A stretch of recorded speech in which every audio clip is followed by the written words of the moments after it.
ഞാനടക്കമുള്ള ഒരുപാട് ആൾക്കാർ വിശ്വസിച്ചാൽ ഒരിക്കലും പൈസ എന്ന് പറയുന്ന സാധനം ഇല്ലാതാവില്ല എന്നുള്ളൊരു സാധനം. പക്ഷേ 2016-ലും 2018-ലും നമ്മളെ അത് ലോകം കാണിച്ചു തന്ന്.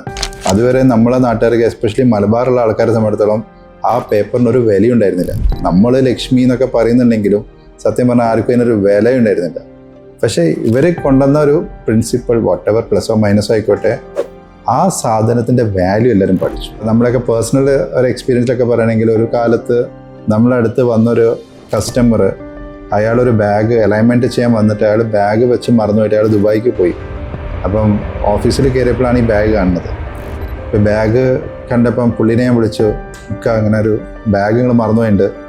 അപ്പം പുള്ളി പറഞ്ഞു, അത് മോനെ കുഴപ്പമില്ല, കുറച്ച് ക്യാഷാണ്, അവിടെ ഇരുന്നോട്ടെ, ഞാൻ 2 ദിവസം കഴിഞ്ഞിട്ട് വന്നിട്ട് എടുത്തോളാം, എനിക്ക് എന്ത് ആവശ്യമുണ്ട് നീ എടുത്തോന്ന്. കാരണം അത്രയും സർപ്ലസ് ആയിരുന്നു ക്യാഷ് ഫ്ലോ.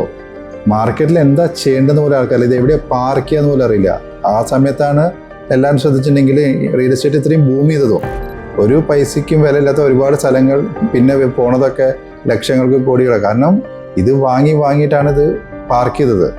അപ്പം ഇപ്പോഴത്തെ സിനാരിയോ, ഈ 2018 ശേഷം ഇതേ പറഞ്ഞ ആൾക്കാരോട് ഒരു 10,000 രൂപ കടം ചോദിച്ചാൽ പറയും മോനെ ഇല്ല, ടൈറ്റാണെന്ന് പറയും.